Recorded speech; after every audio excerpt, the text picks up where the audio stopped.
Hello, today I'm going to talk about my top 10 esoteric animation films.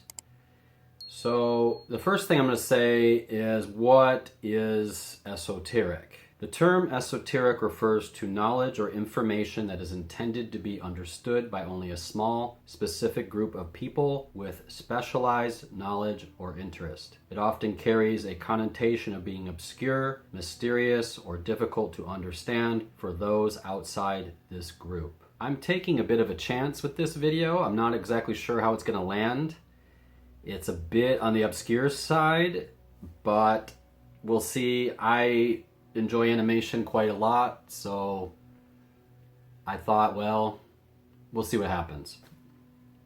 If this goes over well and people like it, I might do my top 10 esoteric stop motion films, as well as an esoteric anime films video. With that said, there's going to be no anime on here. No stop motion, no CGI. This is just pretty much basic traditional animation. Now, if I do those other videos, then I will obviously focus on those different kinds of animation. So some people may expect films like Perfect Blue or Paprika. I'm not going to have those on this list because I consider those anime. There's going to be no Mad God or Jan Svankmajer. There are a few extra criteria I'm going to put on here that I don't usually do with my top 10 lists.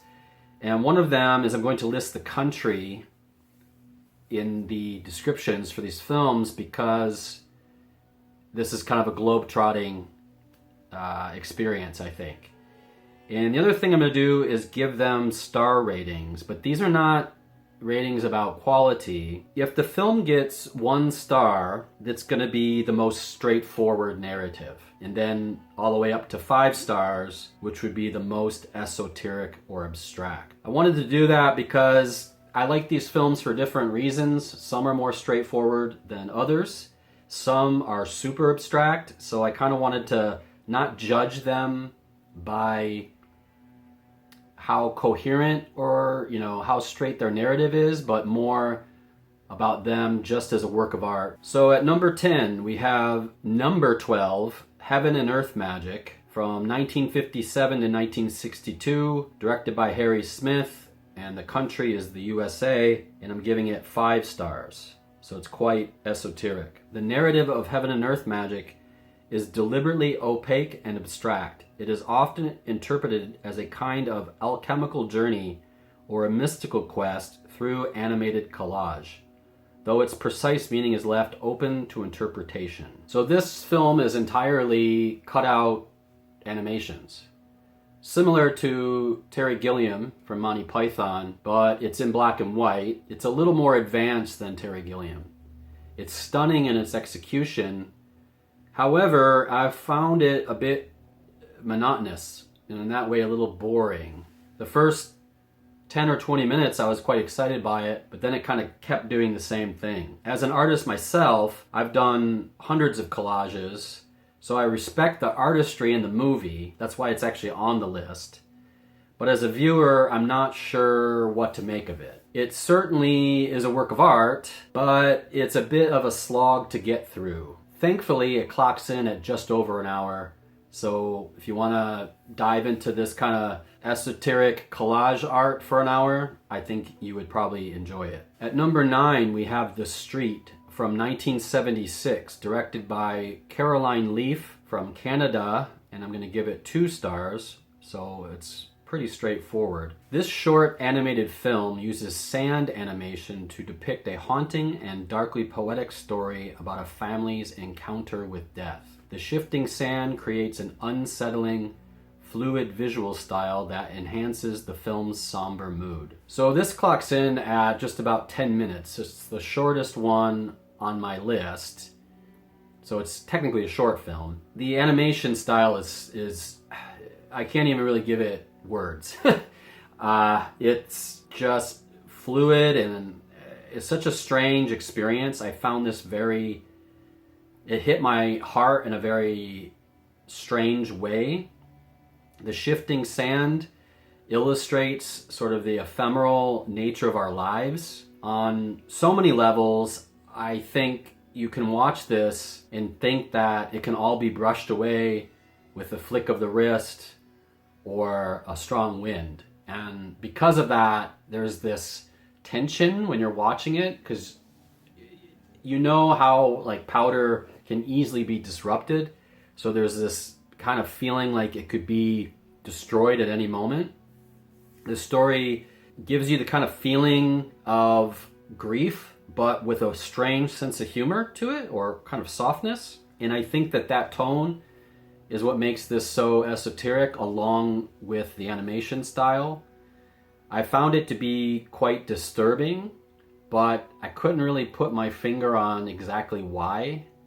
It's a really odd movie. At number 8, we have Son of the White Mare, Feherlofia from 1981 by Marcel Jankovics from Hungary, and I'm going to give it 4 stars. An animated fantasy film rooted in ancient mythology, known for its vivid, psychedelic visuals and symbolic storytelling. The film's mythological depth and artistic style make it a standout in esoteric animation. So I'm going to give you a bit of a warning on this one. If you have epilepsy or you can't handle flashing lights, I would not watch this movie.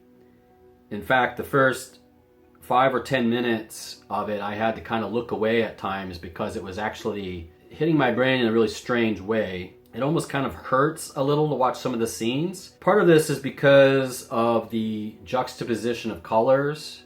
If you know anything about color theory, if you place certain colors next to each other, they do certain things to your eyes. And this film is kind of a masterclass in that, for good or ill. It creates kind of this stroboscopic effect and this strong kinetic movement. At times it reminded me a bit of those images where you stare at the dot and there's kind of like a black and white image, and then if you look away and look at a blank wall, you can see the image. There were times where I actually had to look away because the psychedelic patterns were just too strong, and I would actually see them in my mind's eye. With that said, this film is super psychedelic. It has all these crazy patterns and symbols and these strange birthing scenes, which I found a bit disturbing. It reminded me a little bit of Fantasia, but if you had watched Fantasia on really strong mushrooms or LSD or something. Actually, one thing that hit me, and maybe in a bad way, is, years ago, this was probably about 2008, I guess, I was in Amsterdam on a trip for my last year of college, and I went with another person from my college, and we went to this famous kind of library there with handmade books. Well, one of the evenings, I got the bright idea that I was going to do some mushrooms in Amsterdam. The person I was with was not interested, but I decided to do it. And I guess I underestimated them, because I had this plan to kind of go out and see the town and just, have a good time. And I did them in the hotel room with my friend there. And an hour later, I couldn't even leave the bed. And I just was like seeing, it was almost like the ending of 2001, where it was just like this intense barrage of psychedelia. And I think this film reproduces that a little bit, and that's one reason why I had a hard time watching the first 10 minutes or so, is because I actually felt like it was kind of drawing me back into that experience a little bit, and it wasn't a pleasant experience. Yeah, there's a lot of strange things in here as far as content. There's this kind of weird interspecies thing going on, like breastfeeding for like 14 years. It's pretty bizarre. There's a lot of like mythological motifs, but not from any one tradition. It's kind of a mix of many. Yggdrasil world tree motif, the axis mundi, all this symmetry and sort of overflowing, like almost fruit. You know how like fruit looks kind of sexual? All this sort of sexual fruit imagery. A lot of it reminded me of Georgia O'Keeffe, the painter, a little bit, but at 82 minutes I thought it was a little overboard. I think it would have benefited at maybe 45 minutes, an hour. However, if you want to put it on as the background at a party or some kind of event or as a good conversation starter, I think it's awesome for that. I think, you know, it would definitely inspire deep conversations about it. At number 7, we have Gandahar from 1987, directed by René Laloux from France, and I'm giving it 3 stars. Gandahar is an animated science fiction film based on the 1969 novel The Machine Men vs. Gandahar by Jean-Pierre Andrevon. The story is set in the peaceful utopian world of Gandahar, which is suddenly threatened by a mysterious force that petrifies its inhabitants. So the design of this film is by the French artist Philippe Cazat, based on the style and design of Mobius. If you know Mobius. It's surreal and dreamlike. It's quite mesmerizing.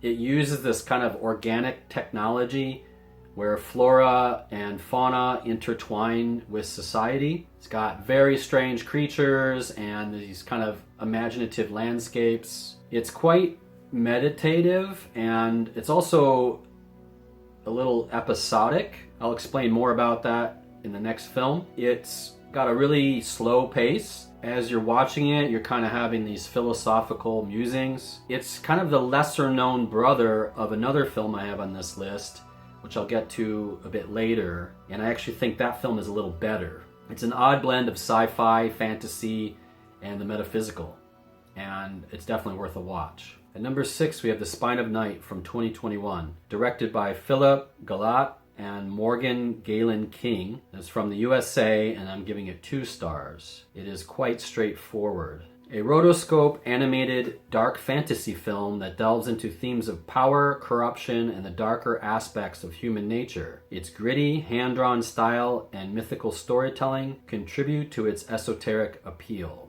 First off, the voice cast in this is excellent. This feels quite nostalgic and kind of gritty. It has kind of a Bakshi feeling to it. And I put it on here because I think it's a little more successful in the rotoscoping.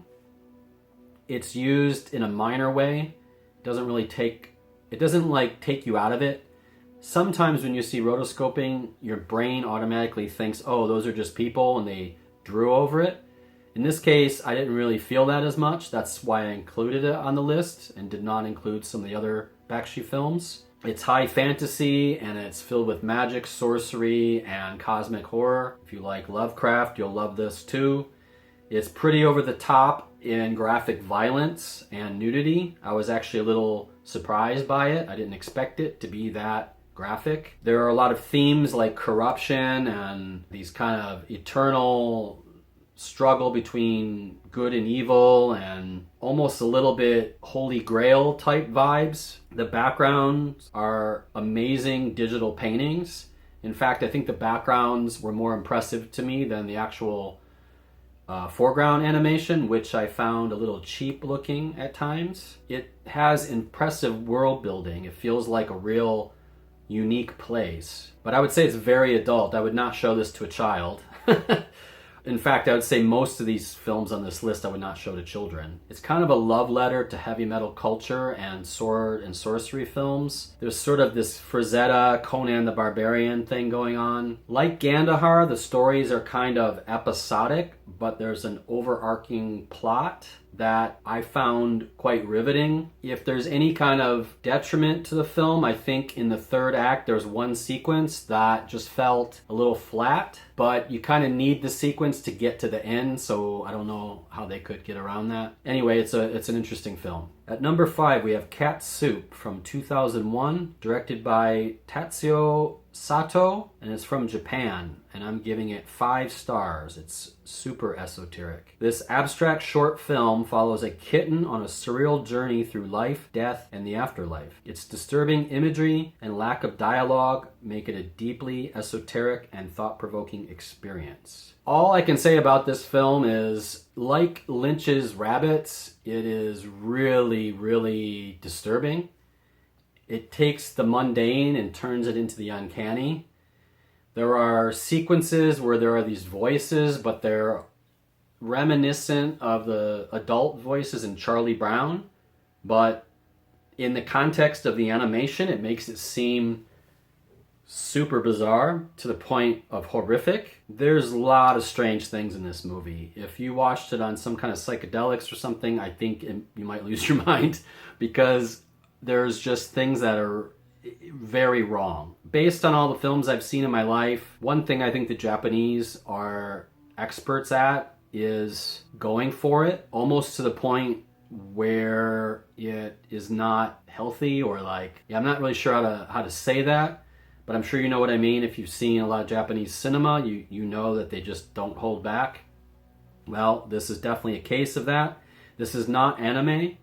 It has kind of a cute animation style. It's the only way I can describe it. But because of how disturbing the content is, with the juxtaposition of the cute animation, it just makes it even weirder. There are sounds that turn physical. That doesn't make much sense, but if you watch the film, you'll know what I mean. There are characters being unzipped, or they're like balloons with the air being let out. People are losing limbs. I'm glad it was only about a half hour, because I couldn't take much more of it. There's this strange violence about it, almost like the tone of Teletubbies, that kind of, but then just what the hell are they doing with it?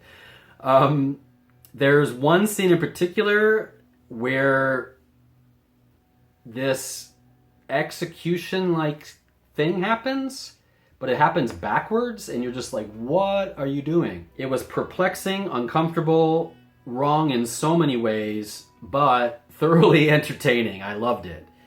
I have no idea what it means, and that's why it's the highest as far as esoteric. If you have a spare half hour and you have a strong will to watch something, I would definitely check this out. At number 4, we have The Last Unicorn from 1982, directed by Jules Bass and Arthur Rankin Jr. from the USA, and I'm giving it 1 star. This is probably the most straightforward film on this list. A beloved animated fantasy that explores themes of loss, identity, and transformation. Its melancholic tone, coupled with mystical elements, gives it a deep, esoteric quality that resonates with audiences. Like Spine of Night, this has an excellent voice cast. Mia Farrow, Jeff Bridges, Alan Arkin, Christopher Lee, Angela Lansbury, and many others. It is definitely the most straightforward as far as narrative, but it's still quite esoteric, especially considering it's technically a kid's cartoon. It has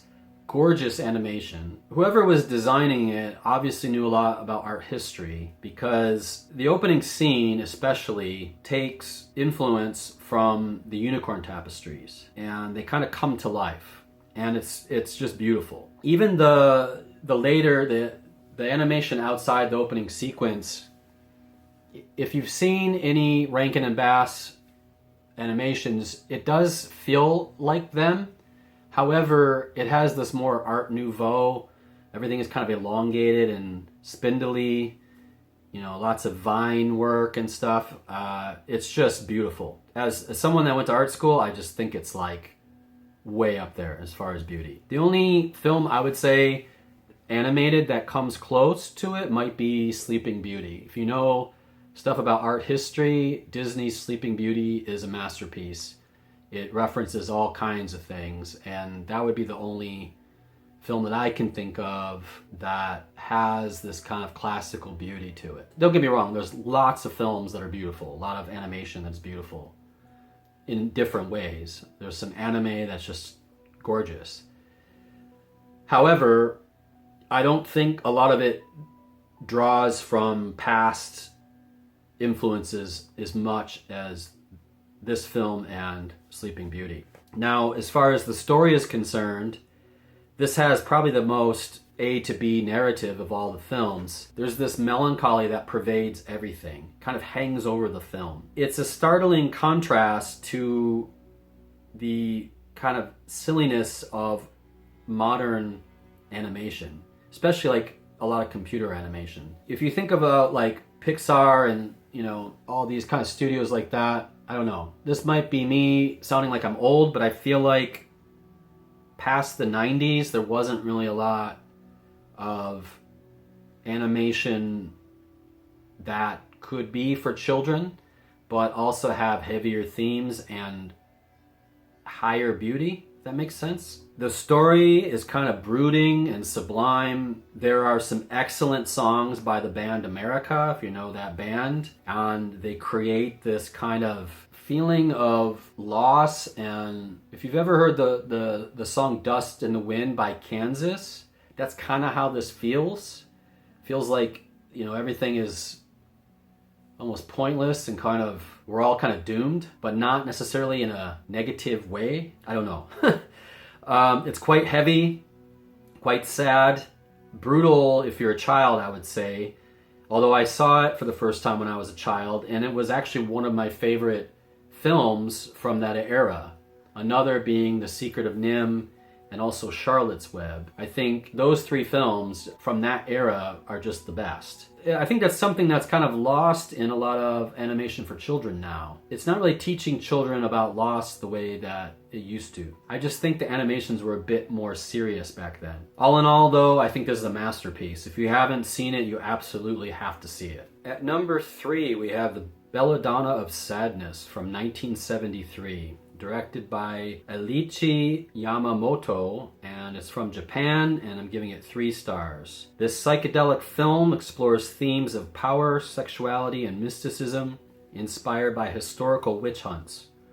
The film's avant-garde style and symbolic content place it firmly in the realm of esoteric cinema. A very important lifelong friend recommended this film to me, I don't know, maybe 10 years ago, I guess. Because he knows kind of what I like and he knows my style. And yeah, as soon as I watched it, I was like, yeah, you definitely know me. Because this film is also very beautiful.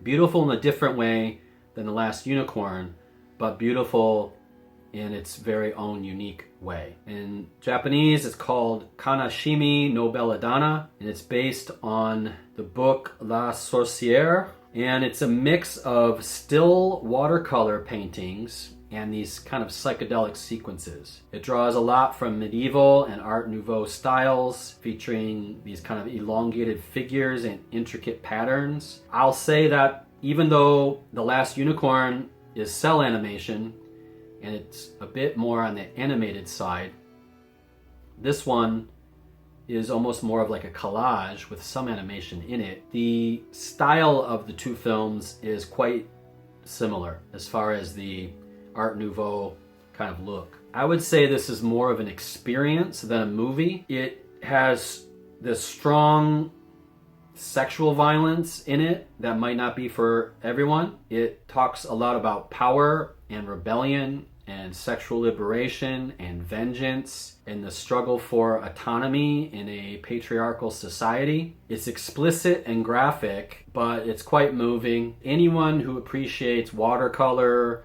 or psychedelic art or just art in general, I think you will adore this. At number 2, we have Fantastic Planet from 1973, directed by René Laloux. The country is France and Czechoslovakia, and it's 3 stars. An animated science fiction film known for its surreal and symbolic imagery depicting humans living on a strange planet dominated by giant blue aliens. Its exploration of themes like oppression and freedom through abstract visuals make it highly esoteric. This is based on the art of Roland Topor, a surrealist illustrator and writer. It's haunting, dreamlike, it's alien, yet almost familiar, so there's this kind of uncanny thing going on. Like Gandahar, there's this bizarre flora and fauna and technology, although I think it's done better in this film. There's this surreal allegory about oppression, control, and resistance. One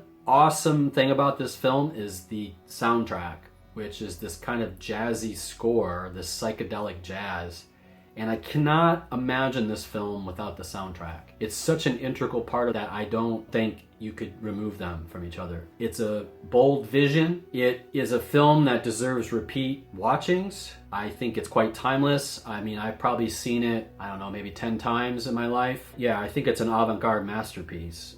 And if you haven't seen it, you should definitely go out and watch it. At number 1, we have Chronopolis from 1982, directed by Peter Kamler from Poland, and I'm giving it 5 stars. A visually striking, largely silent animated film exploring the manipulation of time by immortals as they wait for a mysterious event.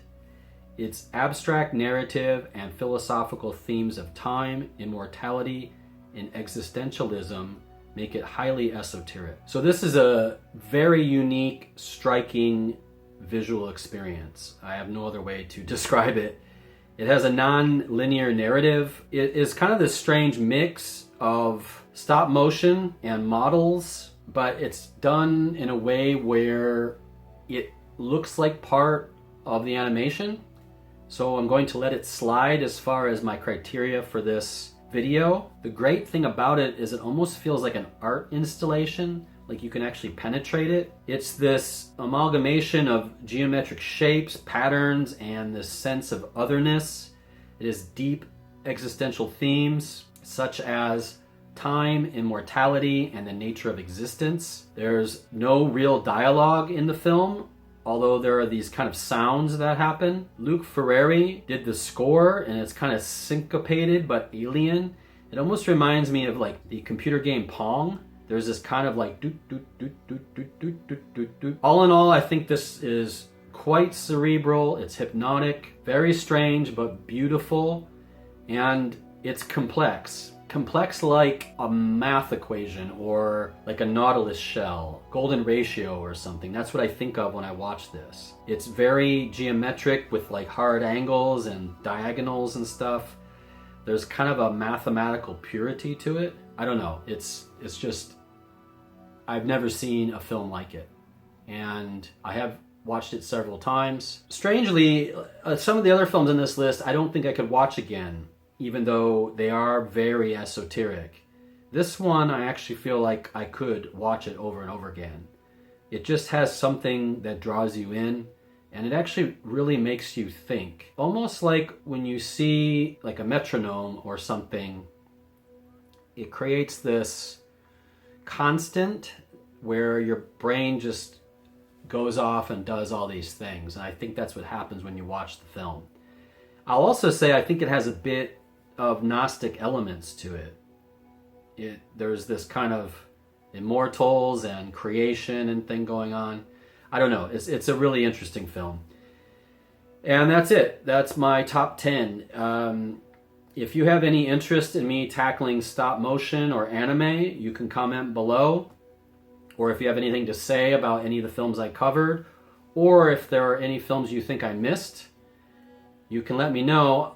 I will say there are so many animation films, and I really tried to not just pick anything. I really did a lot of research and, you know, made this long list that I crossed off a bunch of different things that I just didn't think was esoteric enough. So, yeah, that's my list. Take care. Have a good day.